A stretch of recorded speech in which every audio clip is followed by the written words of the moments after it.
All right, hello wine drinking people. Today is Friday, January 21st or something like that. Maybe Saturday when this email actually makes it out. But hey, how can you keep track of time when you're drinking as much wine as I am here at the Wine Watch? And that's what it's time for now, folks. I hope you've enjoyed the new segments on the show, the Ask Ward this week.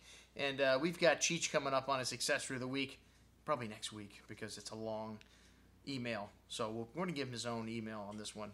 Our featured dish this week is a pâté de champagne, which is a traditional French country pâté. Ingredients for pâté de champagne: 3/4 cup cognac, 3 tablespoons unsalted butter, 1 cup minced onion, 2.5 pounds ground pork, 12 ounces of bacon, that's between 8 and 10 slices, chopped finely, plus 14 slices for lining pan. 3 garlic cloves, pressed, 2.5 teaspoons salt, 2.5 teaspoons dried thyme, 1.5 teaspoons allspice, ground, 1 teaspoon freshly ground black pepper, 2 large eggs, lightly beaten, 1/3 cup of heavy whipping cream, 1 6-ounce piece ham steak, cut crosswise into 1/4 inch thick strips, coarse sea salt, cornichons, also known as baby gherkin pickles, and Dijon mustard. Set a large rack at lowest position in oven and preheat to 350 degrees Fahrenheit. Boil the cognac until reduced to 1/2 cup, about 1.5 minutes. Cool the cognac. Melt butter in a heavy saucepan over medium heat. Add the onions, sauté until soft and translucent. Combine the ground pork, chopped bacon in a large bowl. Mix together until well blended. Add sautéed onion, garlic. Stir all the spices into the pork mixture and stir to incorporate. Add eggs, cream, and reduced cognac. Line a 9 by 5 by 3 inch loaf pan with your bacon slices, arranging 8 slices across the width of the pan and 3 slices on each short side of the pan, overlapping the pan on all sides. Using hands, lightly and evenly press half of meat mixture, about 3¼ cups, onto the bottom of the pan. Arrange ham strips over in single layer, top with the remaining meat mixture. Fold bacon slices over, covering pâté. Cover pan tightly with foil. Place the pan in a 13 by 9 metal baking pan. Transfer to the oven. Pour boiling water into the 9 by 13 pan so that the water comes halfway up the sides of the loaf pan. Remove the loaf pan from the baking pan and transfer to a rimmed baking sheet. Place heavy skillet or 2 to 3 heavy cans atop the pâté to weigh it down. Chill overnight. Do this ahead up to 4 days in advance. Place loaf pan with pâté in a large pan of hot water for approximately 3 minutes. You will be able to enjoy this country pâté at the following Wine Watch events: the Madeira dinner, the Chateau Valandrode dinner, and the Southern Rhone wine tasting. And remember, folks, always eat the good stuff first. What I had to drink yesterday, and well, this isn't kind of yesterday, this is a few days kind of put together, I think, this week. But hey, Pat stopped in with some Gary Farrell wines, and these wines are pretty good.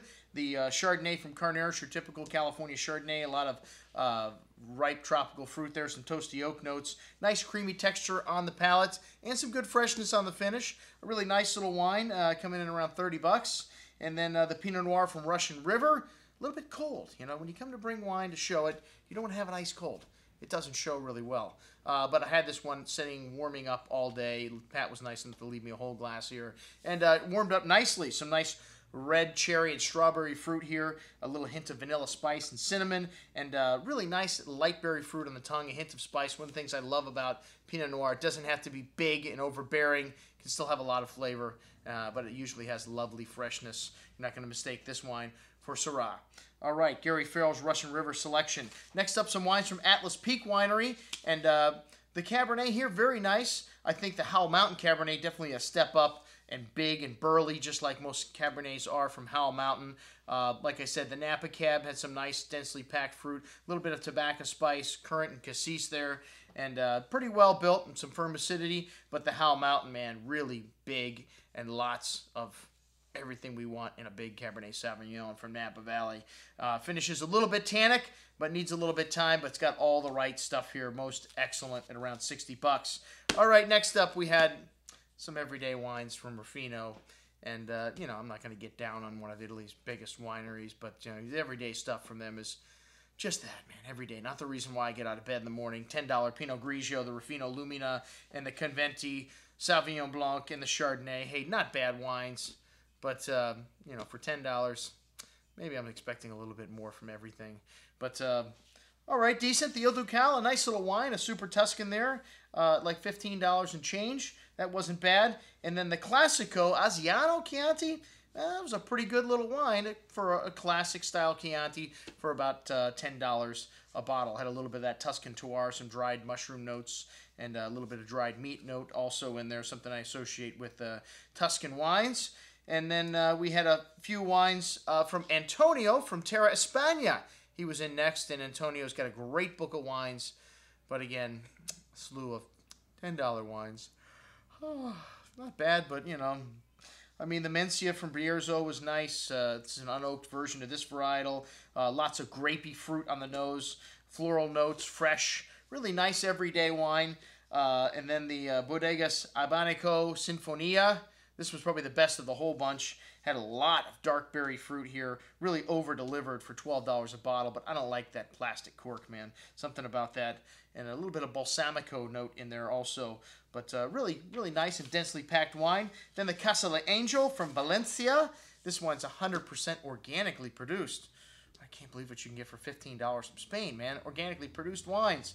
And thick Constitution, black currants, dark plums. All these wines had a lot of nice fruit. You can tell the purity of the fruit. And the Cabernet Sauvignon from Casa de Angel, also a nice little wine. But again, not the reason why I get out of bed in the morning, especially Cabernet Sauvignon from Spain. You know, they have some wonderful indigenous varietals there. Tempranillo, which the rest of the tasting was Tempranillo. So you know what they say. Don't wish for it. You could get it. And we got it the rest of the tasting here. Finca Torremilanos, the Monte Castrillo, a nice little Ribera del Duero. The Los Cantos that we have in the store, though, man, best-selling wine in the Ribera del Duero section almost this last year. But this is the entry-level wine for that producer. It's still really nice, a little bit simple, a little bit lighter, though. And then the Aerocal. This is another one of the wines of the tasting, 2000 Aerocal, entry-level wine for this winery. And for $16.50, you're going to see this wine on the shelf here in the store. We need some stuff in that price range from Spain. And then the Bodega Vinicola Real, Cuvée del Monte, Rioja.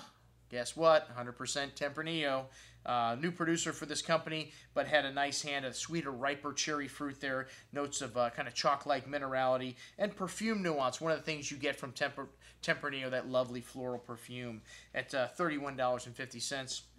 Maybe I was expecting a little more from that one, though. All right, and then a little wine from Toro here, which 100% Tempranillo, most of the wines from Toro, and a really nice little wine. This is an area that really is producing some great stuff, and you can count on a lot of this inexpensive stuff from Toro. It's been being brought in from a great importer like Terre España to be really good, like this wine was. But this one had a lot of herbs and kind of floral notes on the finish, maybe just a little bit too much for my taste.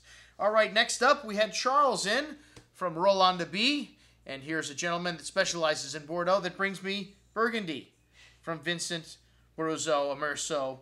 And a village wine, I'm expecting a lot more than this for $46.50. Not a bad wine, but man, with what's going on today in Burgundy, you can find certainly some better values. La Femme de Mont Gigondas, a nice little Gigondas from '05, which is a very good vintage. Some sweet soy and sweet tobacco notes to the fresh berry pie fruit. A little bit of a sun-dried quality to it, and nice Garrigue qualities coming through here. A typical quality of the Southern Rhone. A nice little wine.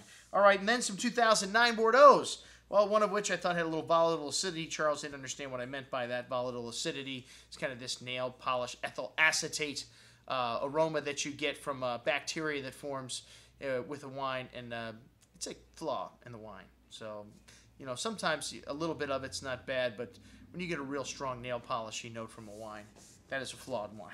you should bring it back to whoever you bought it from.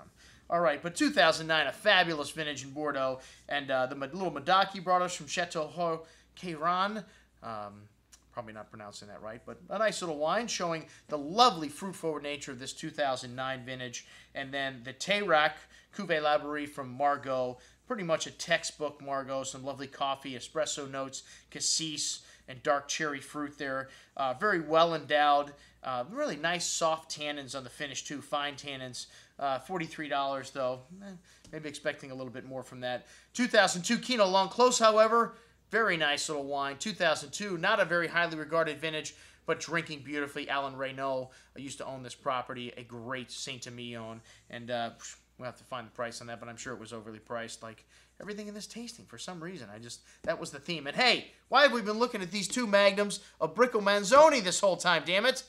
Hey, because, you know what, that's what I had to drink last night at dinner, and let me tell you, we've got a great price on these wines from Bricco Manzoni. Some of you may remember the 2000 vintage Big to Big Barolo, $35. Well, guess what? We've got both of these wines in the regular size format, the 1998 Big to Big and the 1999 Vigna Raoul from Bricco Manzoni, $35 a bottle.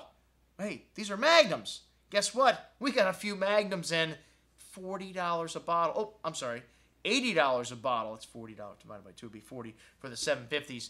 But great stuff. Two great vintages. The 98 may be a little softer, and the Vigna Raoul, lovely spice to this wine, a lovely floral note, some nice hints of black tar, classic Barolos, and then the 1999 vintage wine, of course, a little bigger. This vintage was a classic vintage, now starting to come onto its own.